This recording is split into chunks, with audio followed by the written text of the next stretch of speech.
Hello, lovely people of the internet. I'm the chosen Epicurus, and today I'm going to be talking to you about the Netflix series Unorthodox. Now, in case you are wondering what's my authority to be talking about that subject, I was brought up as an ultra-Orthodox Jewish person, and I left the community when I got older. That's my point of reference. Browsing the internet, I saw a lot of different replies to Unorthodox, and I also got in my personal inbox a lot of messages from friends who live overseas who aren't that well immersed in Jewish culture, that they were asking me how accurate is Unorthodox? Is Unorthodox an accurate show? Can you learn from it about ultra-Orthodox Jewish life? And in order to make this video simpler for my poor tongue who isn't used to speaking English on a regular basis, I'm going to be referring to the ultra-Orthodox Jewish community as the Orthodox community, just to make things easier for me. So whenever I'm saying the Orthodox community, I'm referring to the ultra-Orthodox Jewish community.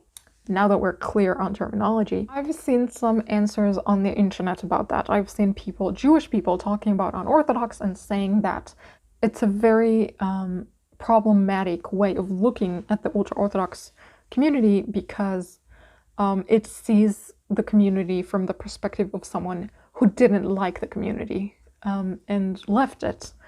And I feel like that perspective, that anyone who left the Orthodox community doesn't like the community and therefore they left, is a very problematic way of looking at it, and it's a misconception. So I feel like I should address that first. So people leave the Orthodox community for many reasons. Some just don't like being Orthodox Jewish, but other people like me love it. I was very involved in my community growing up. I was in the youth group. I was really religious. My parents thought I was too religious, actually. I was very observant. I loved it. I loved every moment of it. I was loved at school. I had no problem conforming to my society's ideas. I'm basically the clone of Amy Santiago. Like, I love rules and regulations, and I thrive in such conditions. And I also have a very unhealthy obsession over notebooks and stationery. New binder smell. So I was doing very well in the Orthodox community, and I never expected in my life, like if you would told me as a child that I would one day be a non-believer, I would have laughed at your face, because that wasn't something I ever expected. So saying that people who live the community have a certain perspective that hates the community or doesn't like the community or doesn't enjoy being Orthodox is a very problematic point of view, and also is very untrue. When we watch the series, we actually have a pretty good explanation why would someone leave the Orthodox community. And I feel like that is very important because it's not something that people talk about. So we see in the series that Esti was brought up in a certain way, and she knew, every Orthodox person knows how their life is going to look like. I'm going to be talking about a girl's life now, so you're going to be going to school, and then you're going to be going to high school, and then you're going to be going to seminary, which isn't the same as Christian seminary, and then you get married, and then you have a bunch of kids, and you live happily ever after. Like, you don't expect anything else to happen. Esti faces something that she wasn't expecting. Difficulties with consummating her marriage because of technical problems, and the whole situation basically breaks her.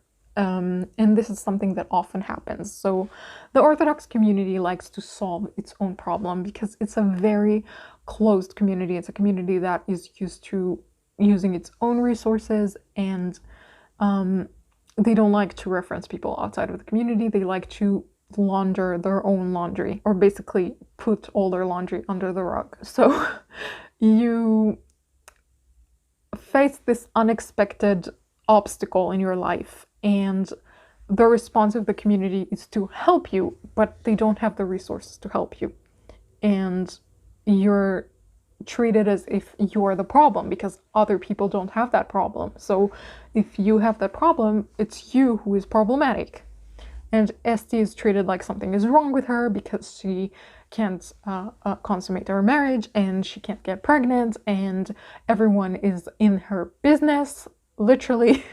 And it's very real. It's a very close community. Everyone knows about every person.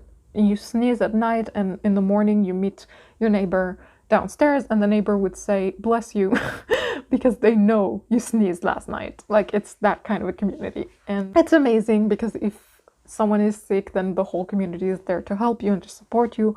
But then if you stray even a millimeter away from the road, everyone knows about it and everyone has an opinion about it. So Esti faces something that she wasn't prepared to face in her life. She is expecting a fluent transformation into marriage, and it doesn't happen. And when this happens, she starts asking questions. When you are brought up your entire life thinking that things work in a certain way and they don't end up working that way, it breaks you and it makes you ask questions. And the same thing happened with me. I'm gonna be telling you about it later on, but I loved my community, and it's only when something that I really didn't expect happened, I started going on a path of exploring, and I came out with answers that I never expected to end up with. Never, like never, ever, ever.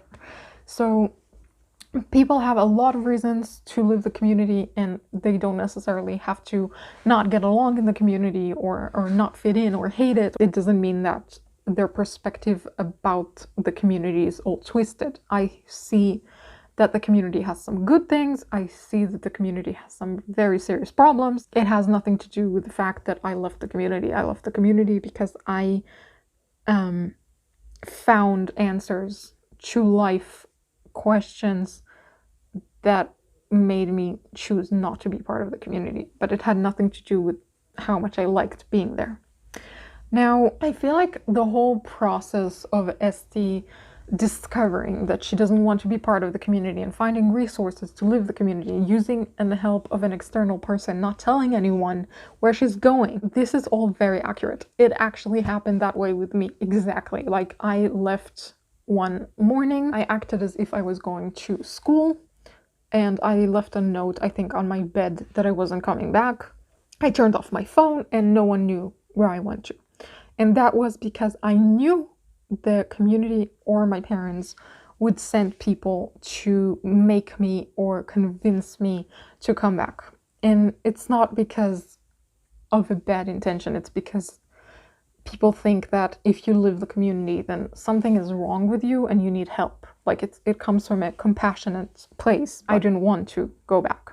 And the idea that you need to find someone from outside to help you is true, because you don't have any access to the internet and you know nothing about the outside world. And unless someone on the outside is helping you, then it would be more than difficult to leave the community.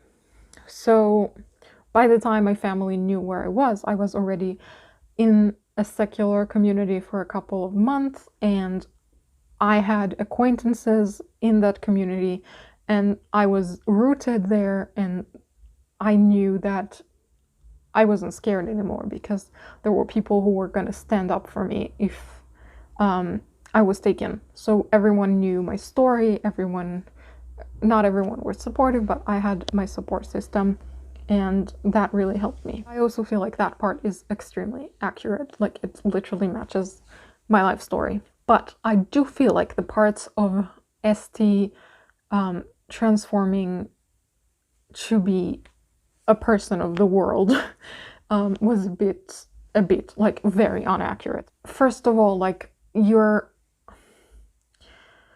it's a lot more difficult than the series is making it. And I know you're watching it and thinking to yourself, she's homeless, like the poor person, like it's horrible, but it's worse. I'm telling you, in reality, it's worse.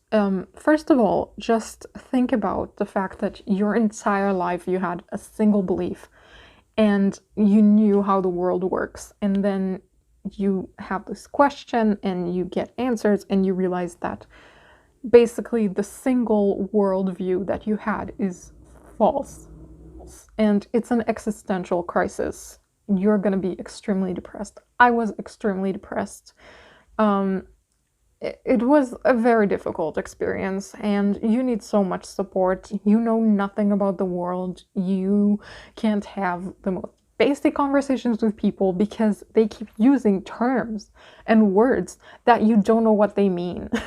Like, it's crazy because I didn't even move to a different country. I stayed in the same country and I didn't understand what people were saying, even though I was fluent in the language they were using, because I never listened to the radio, never watched movies, never watched TV, wasn't surfing the internet. Like, I didn't know what was going on. That mixed with depression and not having the family and the support like you usually have as a human being, and questioning everything and not knowing what's true and what's false, and all of that is a very, very difficult journey to go through. And I feel like SD was very cheerful and very ready to embrace her new life, and I don't feel like a lot of people are in that place when they just leave the community.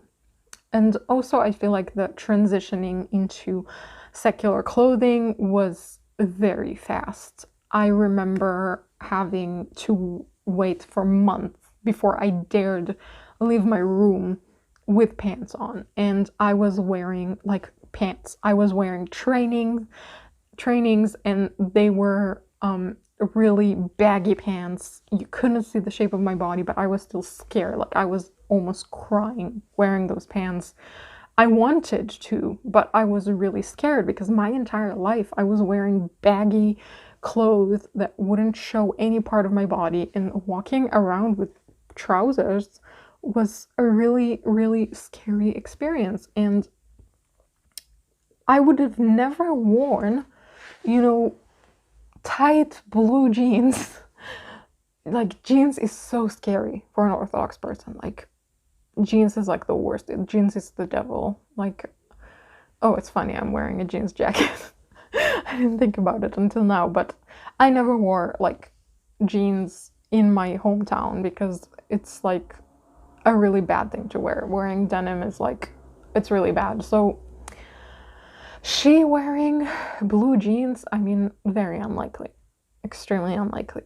And her finding a support group so fast and fitting into them, like, it takes months and months and months. And even until today, like, amongst other Israeli people or amongst other American people, because I'm dual national, I feel extremely out of the loop when like childhood TV series are brought up, or like certain movies that I had to watch, Disney and all of the other stuff as an adult, and I still didn't catch up on a lot of stuff. So yeah, you're out of the loop all the time.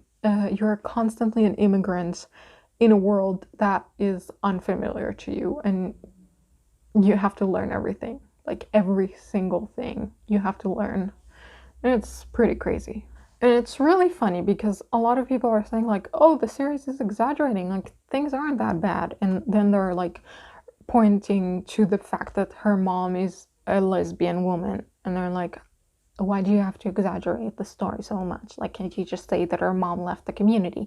And hello, people, it's based on a true story. And in the true story, Dvora Feldman's mom is in a relationship with another woman. So it's actually based on a true life story. So that's where you get the idea that it's exaggerating. It's not exaggerating. It's not even starting to show how difficult things are, how you're a stranger in the world. I really enjoyed watching Unorthodox. It was difficult at times, but it was like really nice to see how everything was so authentic and how the little details were so fine-tuned and everything was just in place. I feel like it's very accurate. I feel like any criticism that the show has on the Orthodox community is extremely accurate. And of course, you're gonna find people who live as Orthodox people and love their life. I was one of those people. Like, sure, you can be happy as an Orthodox person.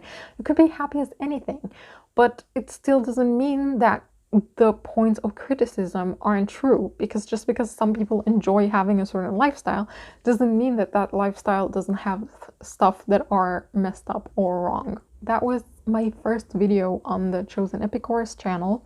If you like that kind of content and you want to know more about leaving faith behind as an ex-ultra-Orthodox Jew, you can subscribe to the channel and ring the bell so you get notified the next time I upload a new video. And you can put a little thumbs up so I would know that you liked the video. And hopefully I'm gonna be seeing you in my next videos. So thanks so much for tuning in.